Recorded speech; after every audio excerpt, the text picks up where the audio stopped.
Hey everyone, thank you for being here. Welcome to this special Facebook Live session hosted at Ascension Press. I'm Danielle Bean. I'm a wife and I'm a mom and I'm an author. And, just to give you a little background for any of you who might not be familiar with me, my day job is I'm a publisher. I'm a magazine publisher. I'm publisher of Catholic Digest with Bayard Inc., which is a company which publishes books, magazines, booklets, liturgical year, catechetical products in the United States. But my little part of that is working from home as a magazine publisher. So my affiliation with Ascension and some ways in which some of you might be familiar with me already is through the Momnipotent study. I, a few years ago now, created the Momnipotent study together with Ascension Press. Momnipotent is a book and it's a program of study, an 8-week study that's parish-based for women to use together. And really, part of what I was doing with the Momnipotent study was I felt a real need personally, but also among my friends and sisters and those I knew and loved in real life for women to get together with one another and share about the stuff that really matters. And that's really at the heart of everything that I do. And Ascension was on board with supporting me in that mission. So the Momnipotent study came together. If you're interested in learning more about that study, it's an 8-week program that has a book, a journal, there's a leader's guide, and then there's a video component, a creative component, and it meets for 8 weeks. And it's very structured toward discussion. It's structured toward bringing women together to really, like I said, talk about those things that really matter to us as women, as moms, as wives. And really at the heart of that was teaching women to know and appreciate and be grateful for and properly use the gifts that God gave them uniquely as women. You know, we're different from men. We have unique gifts as women that we're meant to use to bless and share the people in our lives that God has put here for us to serve. For most of us, that means through actual motherhood, where we have children that we're raising, grandchildren we're helping to raise in many cases. But as St. John Paul II reminded us, every woman is called to motherhood, even those who never physically bear children themselves, even those who never adopt children themselves, that every woman is called to that beautiful self-gift, that beautiful self-giving love that we women are so especially gifted at. So that's really at the heart of the Momnipotent program. If you want to learn more about that, you can go to momnipotentstudy.com and you can find out all about that, how to get a free sample brought to your parish, how you can check out the video components online, really see if it's a good fit for your parish and your community. But I'm not here tonight to talk about Momnipotent. I'm here to talk about Girlfriends, the Girlfriends podcast. And I shared with you that idea of empowering women and meeting women where they are and bringing women together to talk about those things that really matter is really at the heart of my ministry and who I am. And so along those lines, I started over a year ago. It was in January of last year. I started the Girlfriends podcast. Now, I was new to podcasting. I wasn't sure what it was. Some of you might be like, what? What's a podcast? I don't know.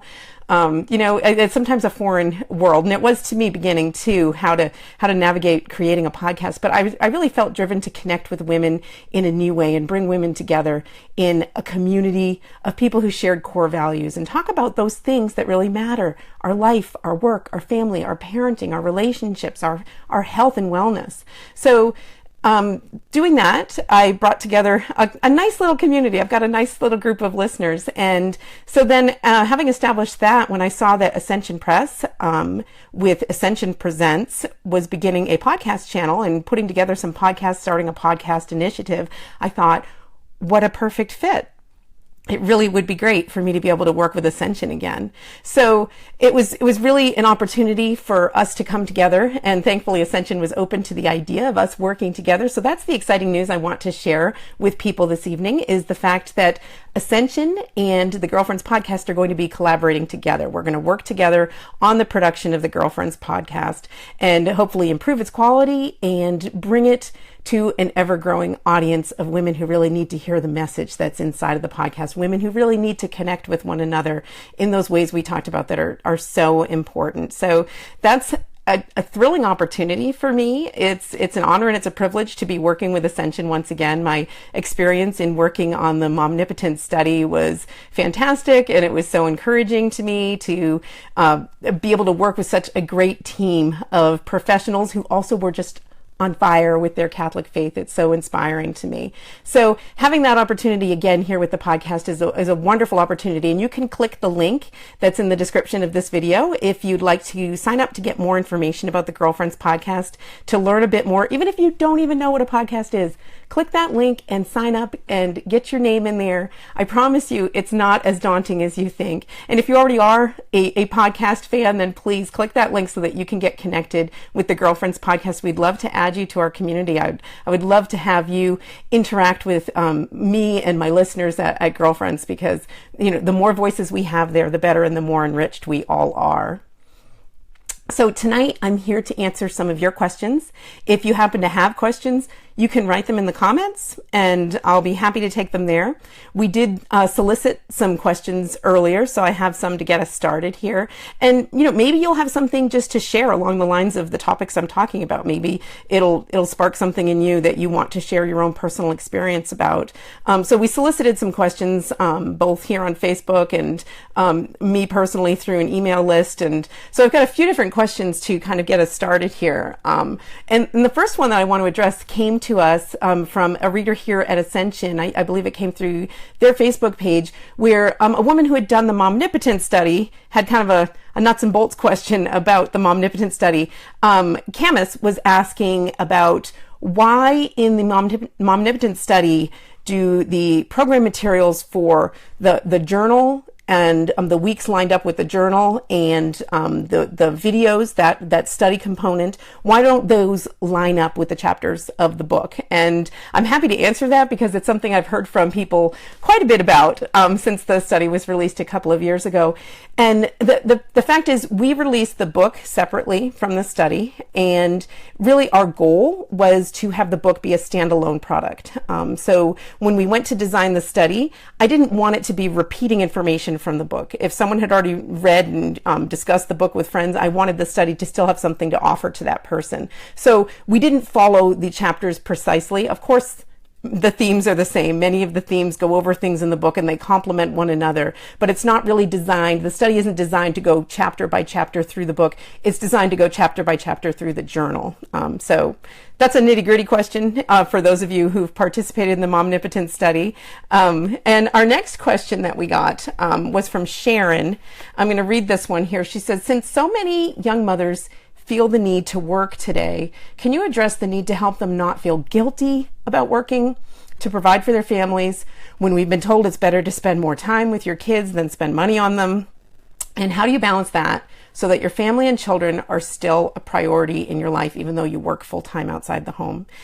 Now, before I answer Sharon's question, I have to read another question because I find that it's kind of the reverse side of the coin, and these two kind of go together so well. The other question that I got along these lines was from Melanie, who said, I'm an at-home mom looking for a better way to balance my kids' needs with my own.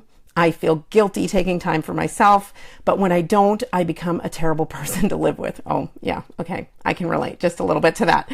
I just need some time to relax sometimes, or spend time just doing my sewing and not worry about diapers and boogers. Okay, she ends that one with all caps, help, and that's from Melanie. I thought I'd read those two questions and respond to them together because they really are along the lines of the same theme. It's a place where many of us women find ourselves today that, we can't get it right? You work full-time outside the home, you need to feel guilty about that. You're at home with your kids full-time, you need to feel guilty about that. I think many of us find ourselves in a hard place there when it comes to balancing our own needs, our kids' needs, our family's needs for income. Sometimes it's just nice to be able to pay the gas bill. So I completely understand all of those pressures. And I think that that's something that women in today's world, in today's culture especially, feel. We're kind of like past that, the feminist era of maybe the 60s and 70s where women were really pushing to work outside the home, pushing for rights that they didn't have, basic rights they didn't have access to, pushing for opportunities they didn't have. We're kind of past that now. And I think women are finding themselves in a place where, yes, I can work. Yes, I have the opportunity to work. Yes, maybe even sometimes we have to work. Every family is different in that regard. And everybody works out differently how they're going to manage raising children, raising a family, all that involves and all of that commitment, along with earning an income and just surviving. And that's just a fact of life. We don't live in an ideal world. We're not in the Garden of Eden anymore. And we do absolutely have to work sometimes. So I think women today find themselves uniquely pressured because we have so many opportunities. Some of us feel guilty for staying home, while others of us are feeling guilty for going to work. So I just want to encourage both you, Sharon, and you, Melanie, that as you're looking to balance those kinds of things in your life, as you're looking to balance your own needs with those of your children, with those of your spouse, with those of your work, that, begin in a prayerful place. And first of all, find security in the knowledge that God knows exactly where you are. I think that's so helpful sometimes that, I sometimes do the same thing where I'll get so worked up about the details of something and going over it and ruminating about it and, oh, if only this were this way. And, it kind of gets in the way of your relationship with God even. It can be a distraction from that. So I would encourage you that if you're feeling out of balance, that to begin with your relationship with God, because every one of us is built for that relationship with our Creator. And so lacking that, you're going to feel out of balance. You're going to feel out of whack. Once that's in place, then, you can begin to assess the parts of your life, whether or not you have to work, how many hours you have to work, what kind of childcare is available for those hours when you need to work. Or if you're a mom at home, what kinds of opportunities do you have for pursuing your own projects or having downtime? We all need that, and it's okay to take it. So many moms feel guilty no matter what they do. I know moms who've shared with me, I feel guilty even if, I'm doing everything that I can for the kids, and then I feel guilty that I'm not taking time for myself because I know and I understand that that's an important part of being a good mom is caring for myself, and so we're all kind of finding ourselves in that crazy place that kind of pulled in many directions. But I think centering yourself inside of your relationship with God and prayerfully discerning how to spend your time, how to balance your own needs with those of your kids, and then, enlist your spouse's support in this. That doesn't mean necessarily, leaving him with the kids and being gone on the weekends. But he can help you. I mean, this is a funny thing. I know from being married for 23 years, the guys know something sometimes. They're pretty impressive. They have a different perspective, and they're able, I know my husband Dan is really gifted at being able to kind of have that bigger picture when I'm all caught up in the nitty-gritty details and panicking about, and who's going to care for the kids and how are we going to, what are we going to make for dinner that night and whatever. He has kind of a way of kind of pulling me out of that and helping me to see a bigger picture and a bigger balance, that it's okay to make certain concessions sometimes. And he can also, he's very helpful in that he knows me so well, and your spouse knows you so well. So, enlist the help of your spouse in discerning what's best for you and your family with regard to how you're going to spend your time and the ways in which you're going to balance your own needs with those of your family. And that said, I mean, I wish I could just write out a prescription for you and say, this is what your family life should look like. It doesn't work that way.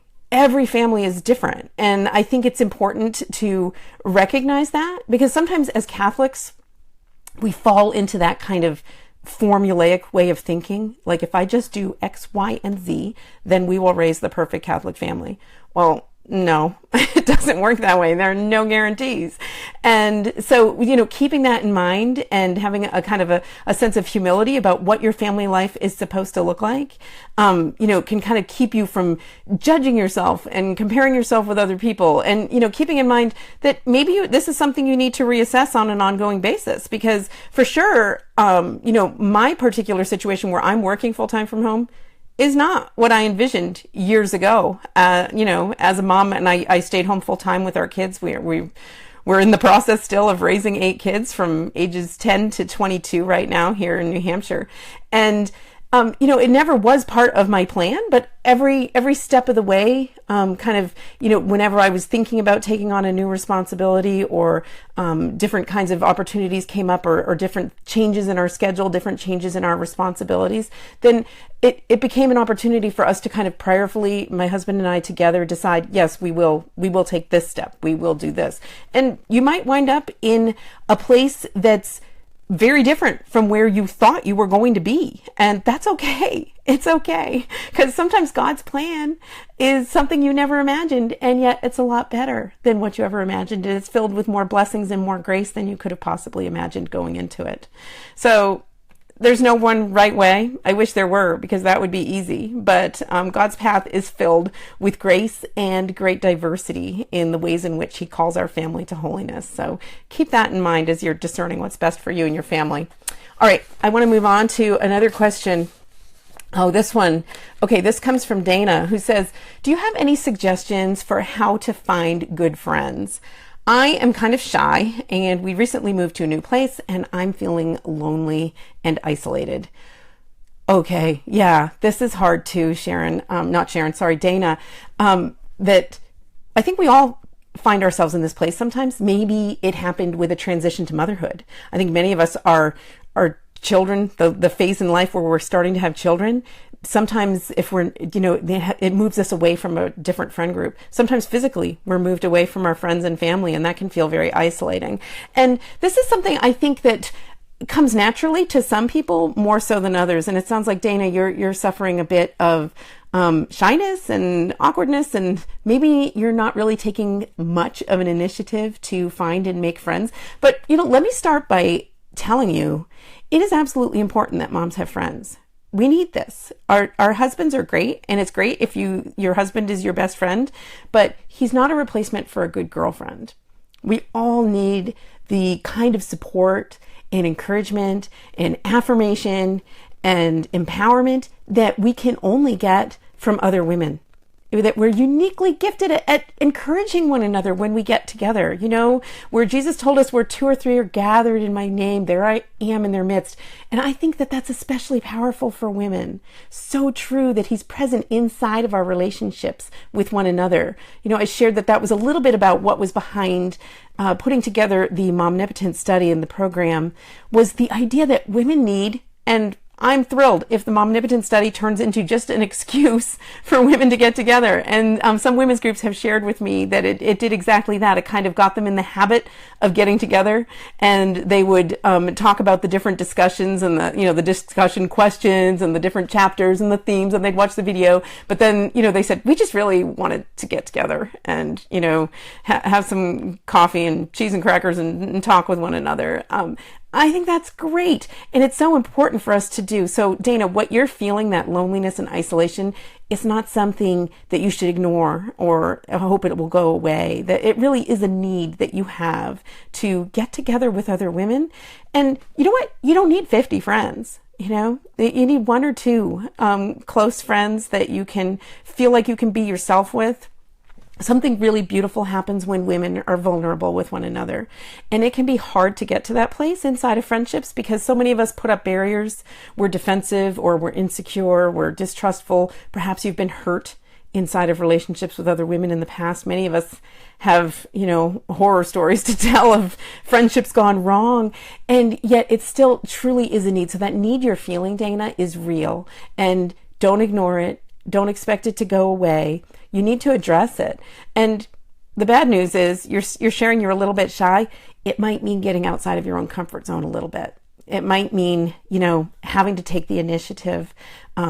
Speaking myself as a person who has found myself in similar situations, feeling isolated, and even inside of a new group, feeling isolated, it really is worthwhile to make that effort to, on the playground, if you see another mom playing with a little kid about your kid's age or something, you have something immediately in common. Just go and make a connection. And it might not be an immediate thing. You're not going to overnight have a best friend in the world, but but you have to seek those opportunities. Go where other mothers are, be the first one to make conversation in line at the grocery store or at your kid's school at pickup time or at your church. Find places where you'll have something basic in common in the first place.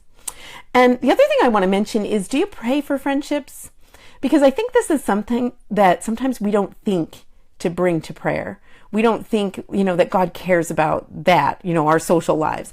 And yet he does deeply care. He cares so very much about us in a deeply intimate, personal way.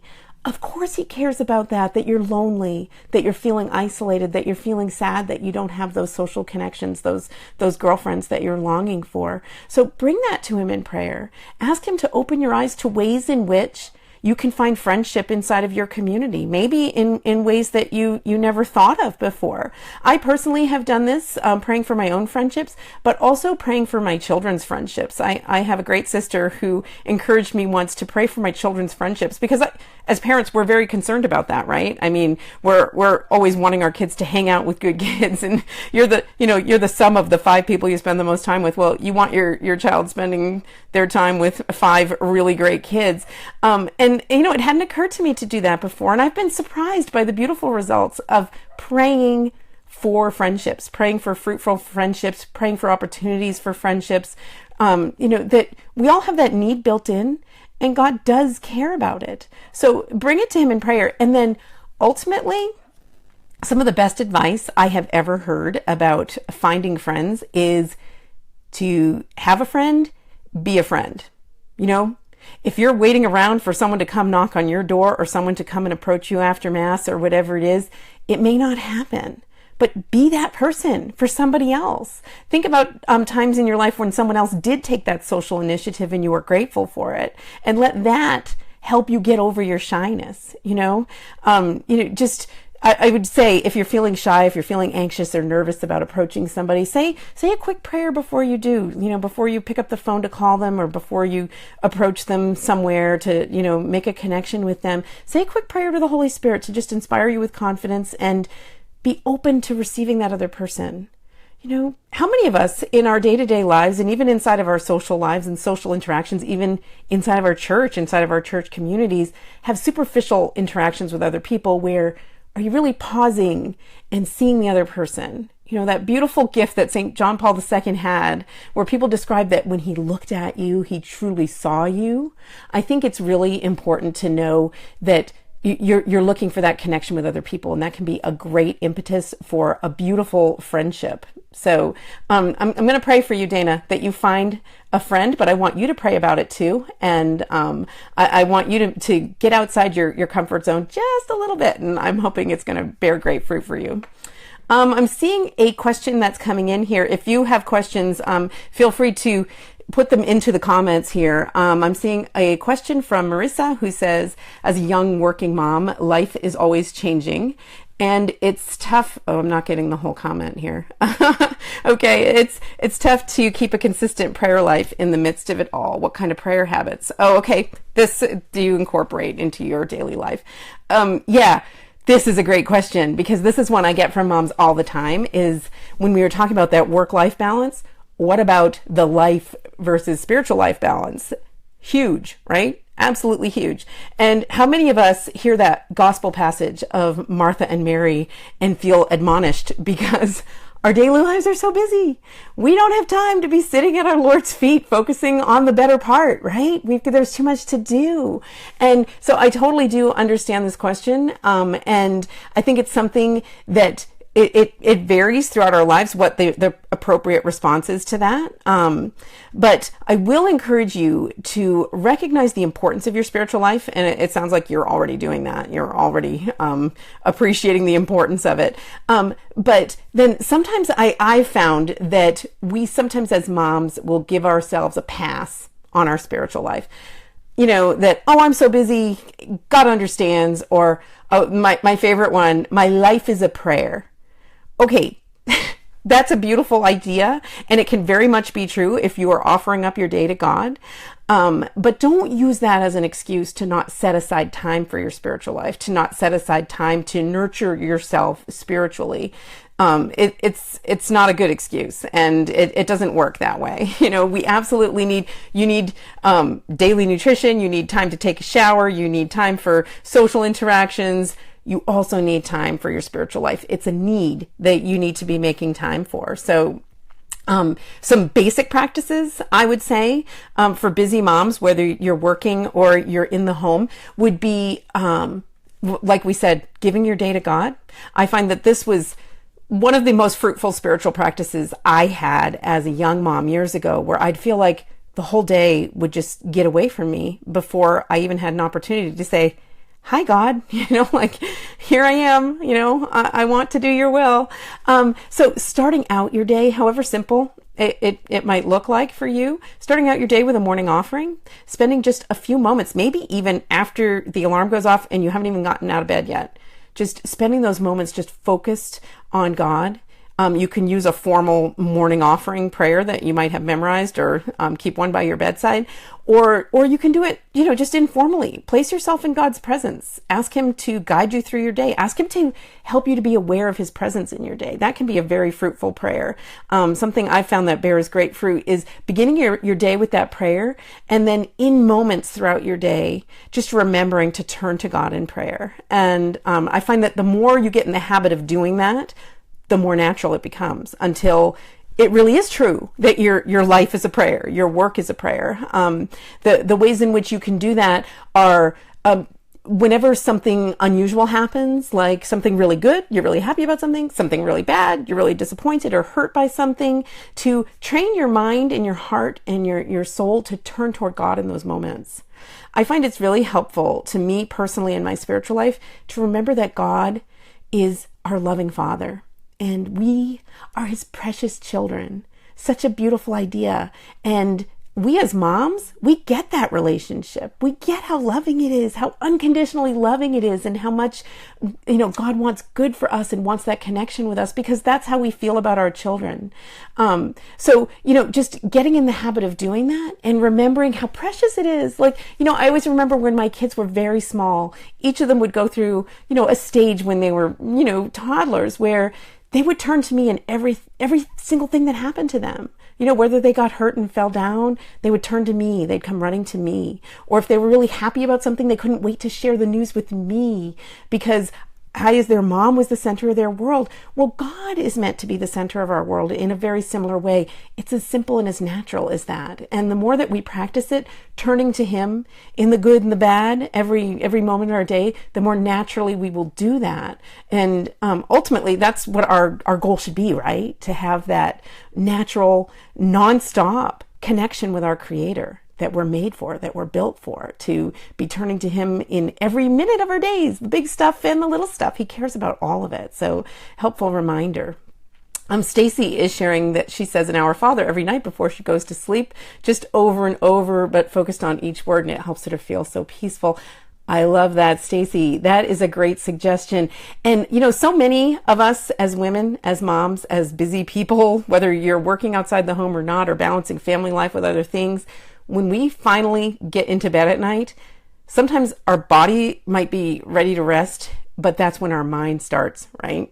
You know what I'm talking about, because that's when you start the to-do lists in your head. That's when it starts, the litany of things, or going over the things that went, yes, right. Stacy's saying it's so hard to turn my brain off. Yes, it can feel perfectly impossible, but that's a wonderful, very meditative spiritual practice, Stacy, where you would just repeat a prayer.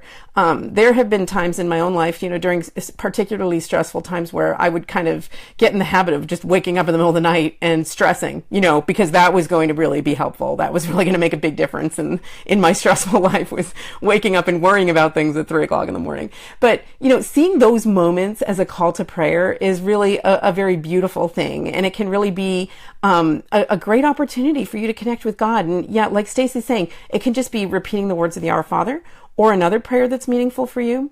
One that I've used is just as simple as, Jesus, I trust in you.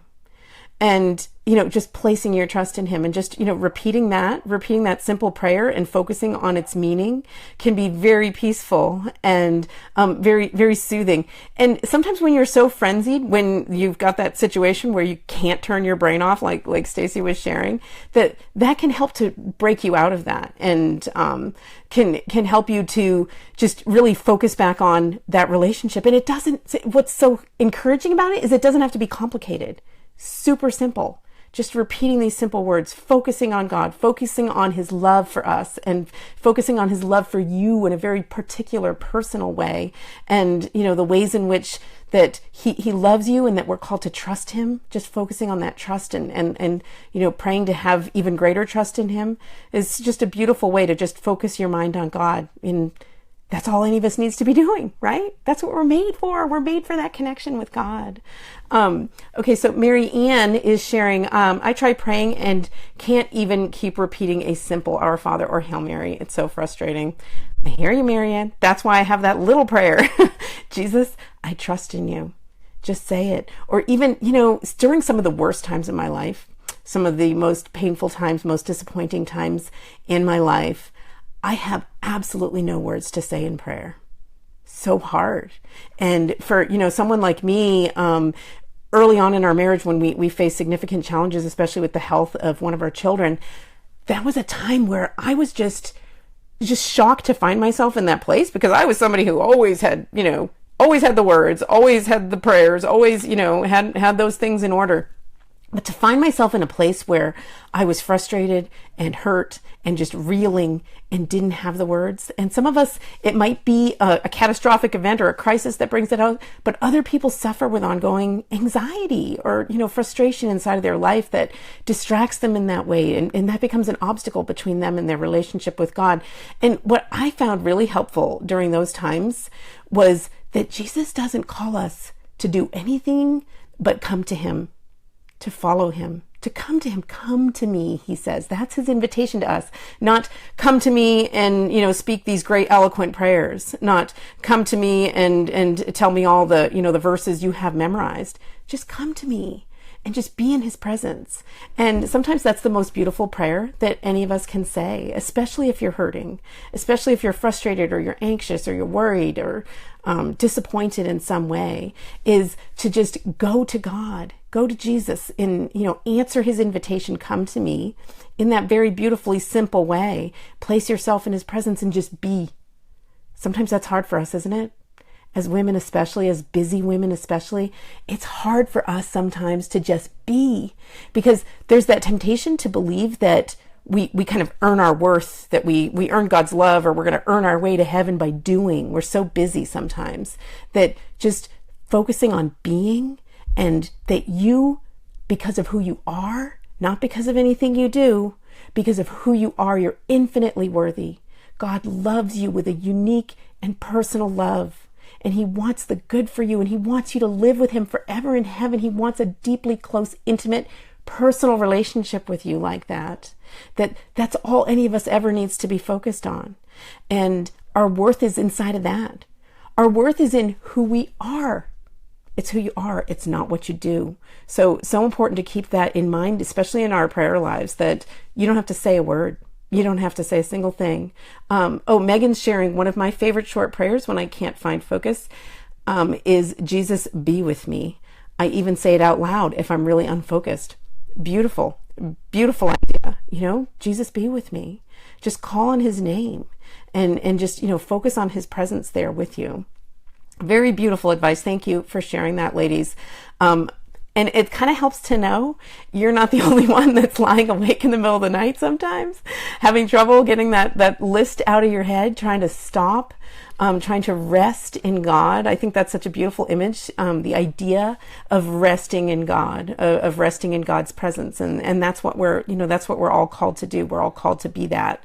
So great advice. And remember, we're all a work in progress inside of our spiritual lives, and don't let perfect become the enemy of the good, because, if you compared like my spiritual life when I was in college and had tons of free time to, the kinds of things I accomplish in my spiritual life these days, pretty pathetic, right? But thank goodness it's not lining up like that on paper. God's not judging our worth with regard to the number of hours that we're spending on our knees in a chapel. That it doesn't work that way. So important to remember that. Okay, moving on.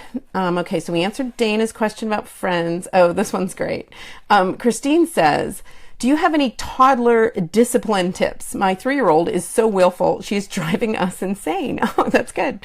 With a new baby on the way, we are near despairing at this point. Okay, that's not good.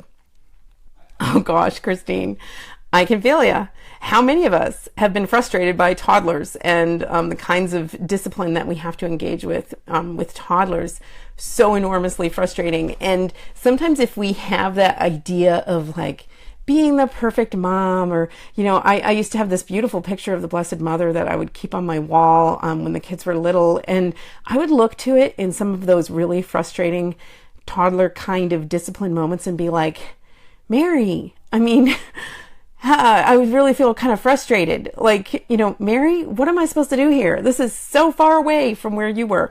And, I think that motherhood, and especially early motherhood, brings out some of those challenges to us personally in a way that maybe you didn't even anticipate. If this toddler it sounds like is your first, Christine. I remember with my first, I was never the kind of person that got angry, that got easily frustrated, that yelled.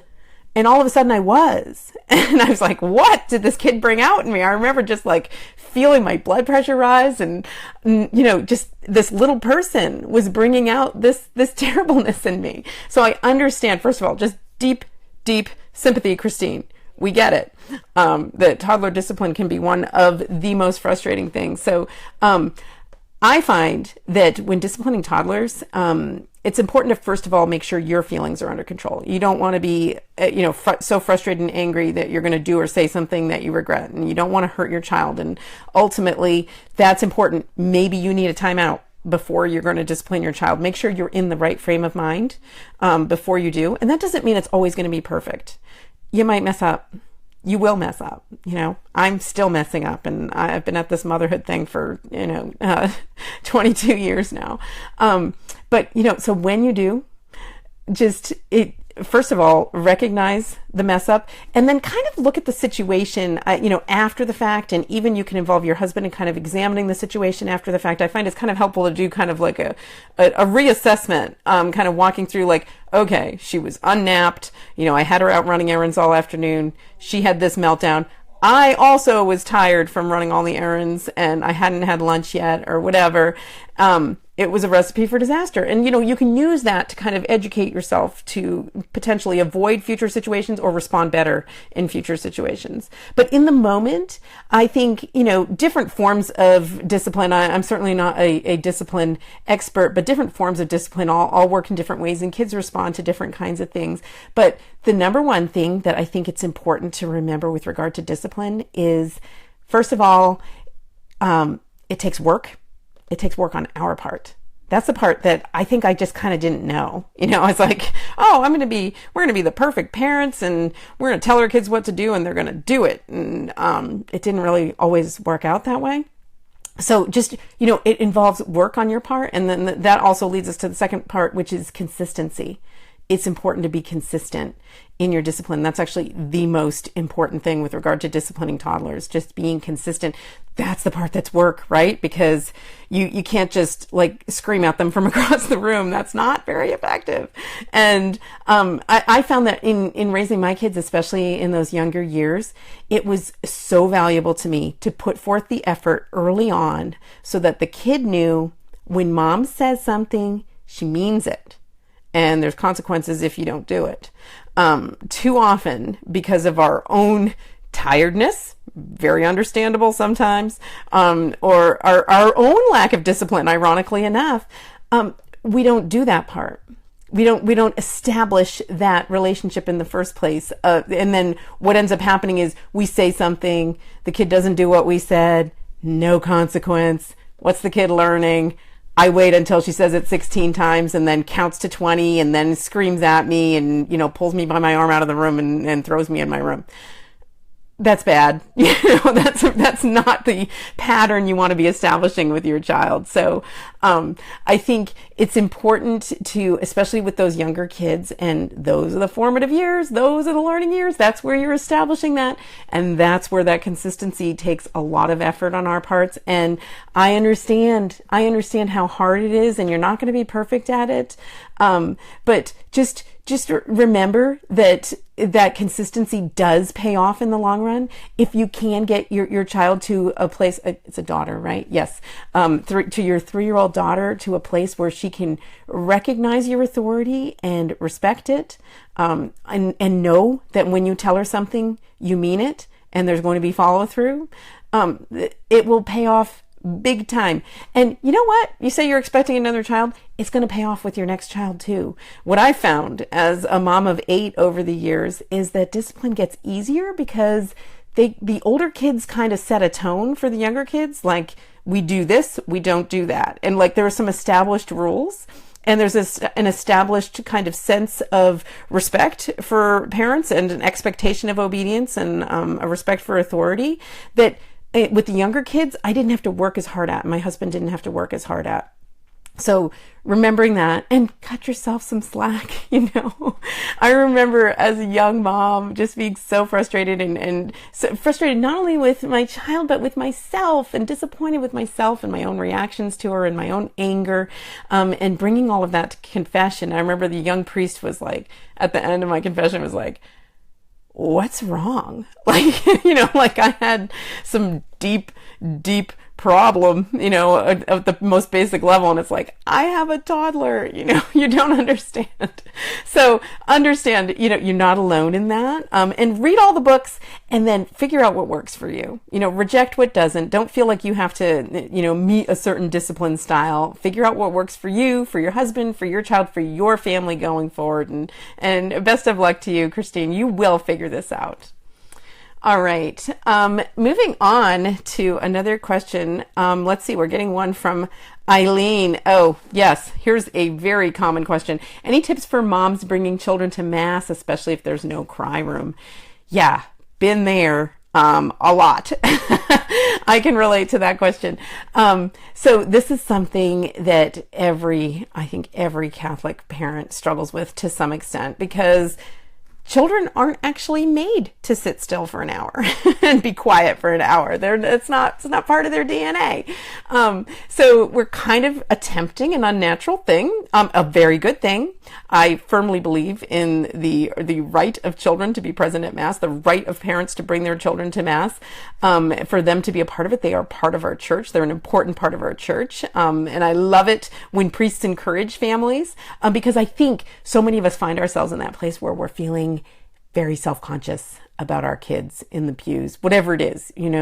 Every kid, even the most angelic child, will go through the idea of that they can't control themselves at Mass. They kind of get in the habit of, oh, when I walk in these doors, yeah, they're expecting me to sit still, and there's no way that's going to happen. Some of them go through really, really difficult stages. In our family, we've pretty much always attended Mass as a family, but we have made exceptions in certain stages with certain children where I was just tearing my hair out, and it was like, this is not working, and we need to find another solution. And it was mostly about me. The child was fine. It was mostly about me and my frustration at Mass. So I think it was key at that point for us to kind of say, this isn't working. Let's figure out what can work. You are totally allowed to not bring your young child to Mass. You're totally allowed to take Mass shifts with your husband and leave that little person who's causing all kinds of trouble at home. Sometimes parents I find, need to hear permission to do that. You're not a bad Catholic mom if you're not bringing your unruly 2.5-year-old to Mass every week. They do not need to be there. They don't have to be there. If you want them there, that's a different thing, and they're absolutely welcome to be there, and you should feel comfortable and welcomed. Their presence should be welcomed inside of your parish community. But I'm telling you, it's okay to not, if that makes your life easier for a stage. That said, children don't learn how to behave at Mass if they're never at Mass. So this is the key part.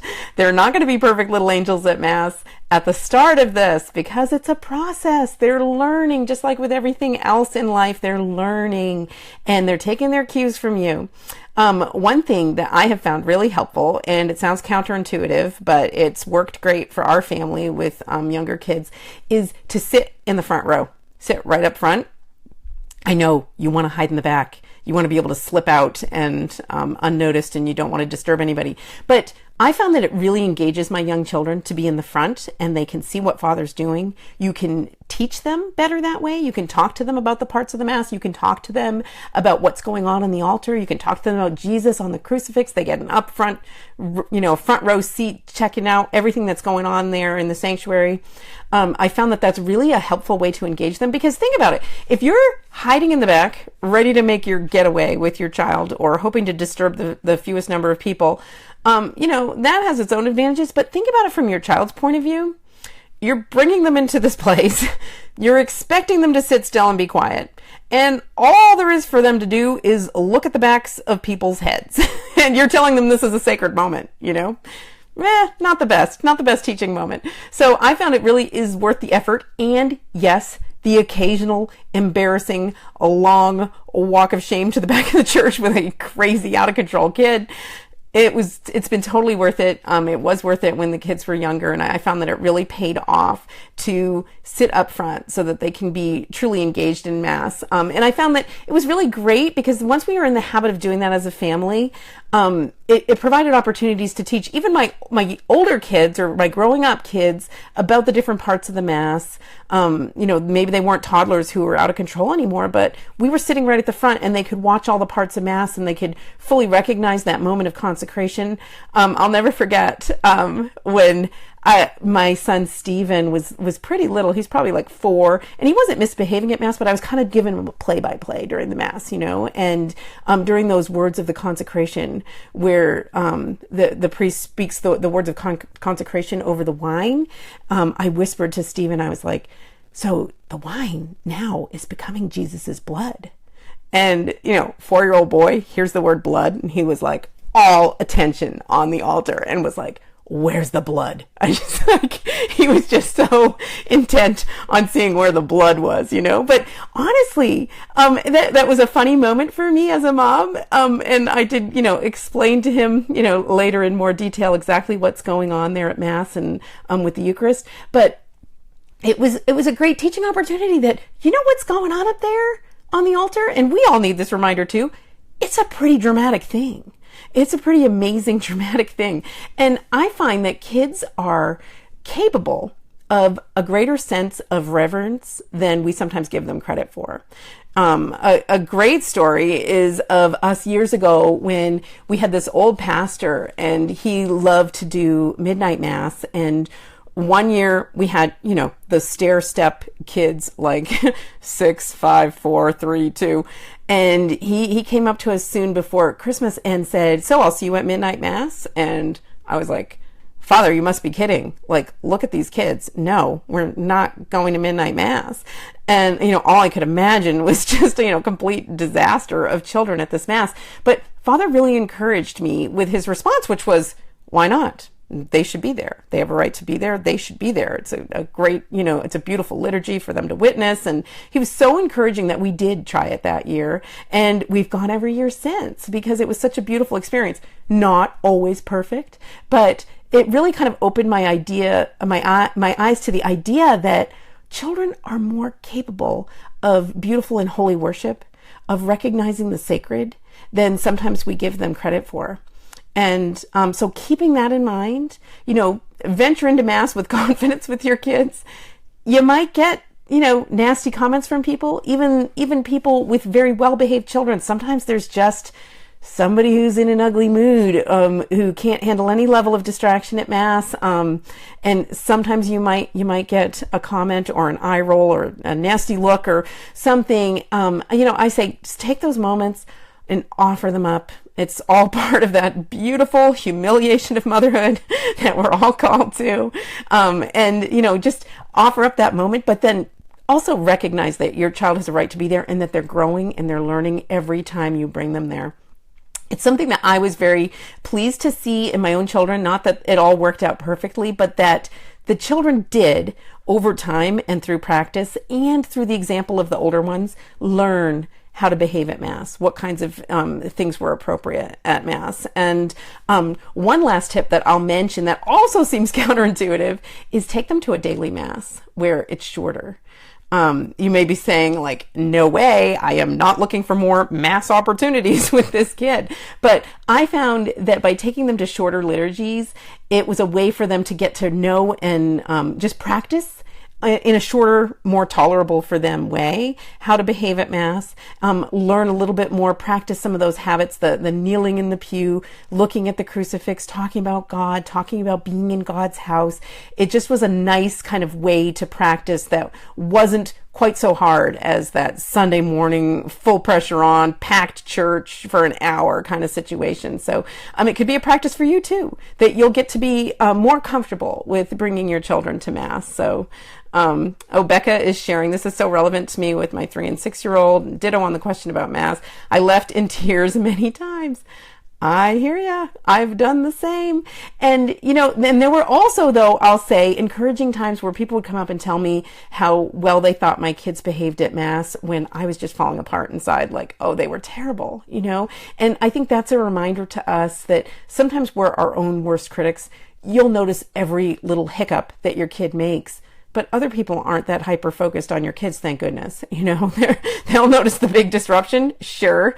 But that's really just, it's part of being a parent. And it's just one of those things that, it's that universal rite of passage as parents that we all go through of, especially as Catholic parents, learning to how to be a good parent to your child in Mass and outside of Mass. So, Sam's leaving some nice comments here. She can't wait for these new girlfriends to join the podcast. Yes, Sam is a listener of the Girlfriends podcast. So hi, Sam. Thanks for being here.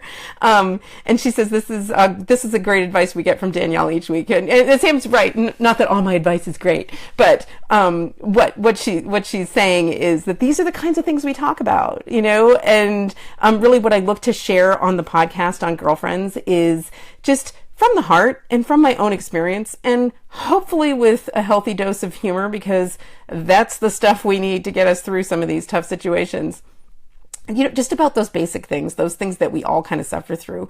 Sometimes when you're struggling through something hard, whether it's taking your little kids to Mass or balancing work with family or, trying to have a spiritual life, even though you're incredibly busy, whatever it is, sometimes it's just helpful to know that other people are going through the same thing.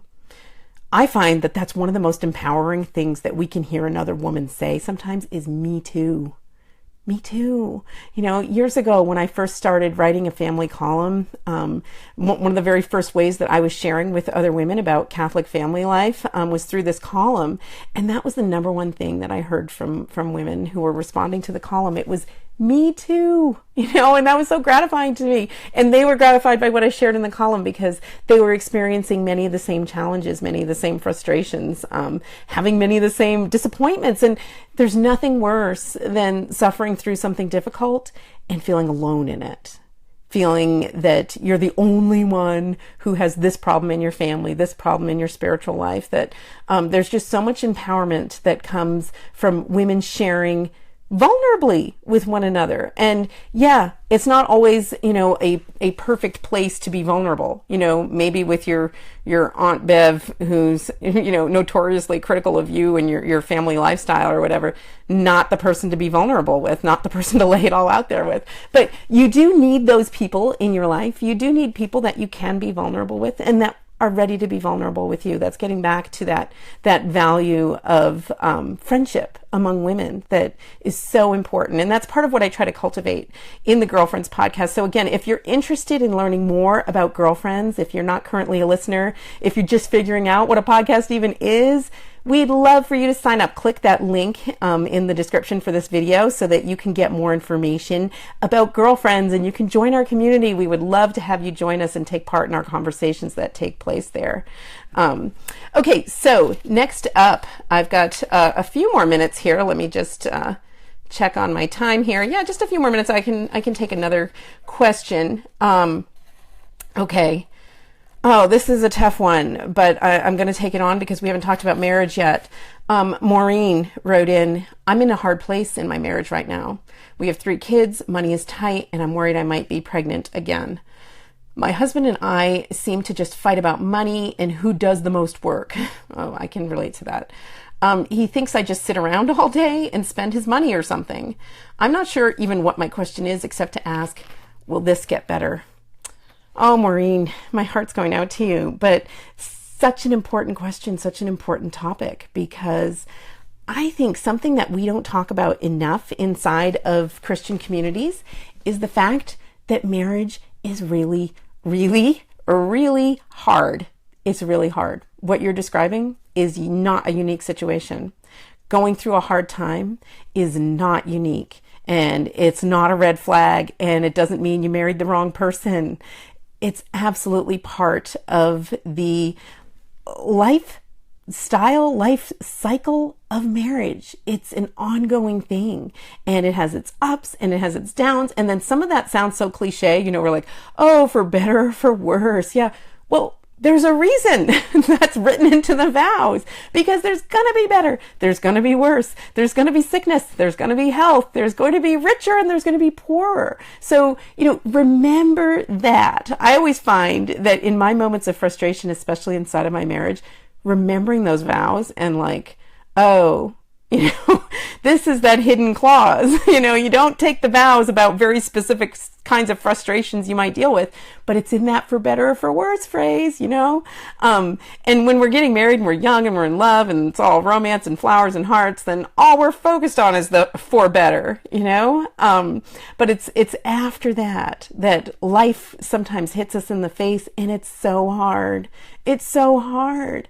I remember at our wedding, the priest spoke very beautifully in the homily about how as husband and wife, our job was to get one another to heaven. And, in that moment when I was getting married, it sounded so beautiful to me that our number one job was to get the other person to heaven. And I pictured us like holding hands and praying our way to heaven, Sorry for laughing at that image. Not that we don't do some of that, but that's not the way you get your spouse to heaven. No. The way you get your spouse to heaven is by being a big fat cross for them. Something that they have to offer up. And they are that big fat cross for you. And it's really only been inside of, multiple cycles of the good and the bad and the ups and downs inside of my own marriage that I've really, through a lot of struggling, come to a place where I can see that and I can understand that and I can see the beauty of that. In marriage, we're called to be a gift to one another. Again, beautiful language, right? Self-gift. Yeah, I want to give my whole self to you. In reality, that's sometimes a really painful thing to do. And every bit of our nature is crying out against it. We want to stand up for ourselves. We want to defend ourselves. We want to do what's right for us. And we're seeking our own selfish needs at the expense of the other. Whereas in marriage, we're called to be that self-gift to one another, to be mutually submissive to one another, to be looking for the other's good over our own all the time. Ouch, right? And yet that's our path to heaven. If you're called to the vocation of marriage, that's the way that you're called to get yourself and your spouse to heaven, is through that mutual self-gift. So painful, so hard to do. And I think it's important for us to be honest about the tough times inside a marriage, because sometimes I think we have this temptation to put this happy, clappy, romantic kind of look on everything, even as we're really struggling inside. And that doesn't mean you should go, posting about your marital troubles on Facebook or whatever. Probably not appropriate. But you do need people in your life that you can share, very realistically with about some of those very real challenges. Get you through some of those tough times and give you perspective on those tough times. Our culture gets marriage all wrong because it'll give you the idea you get married and that means that person's job is to make you happy forever. And if ever they stop making you happy, that's how you know the marriage is over, right? You need to move on. Find someone else who'll make you happy. What a messed up recipe for disaster that is, because nobody's going to make you happy all the time.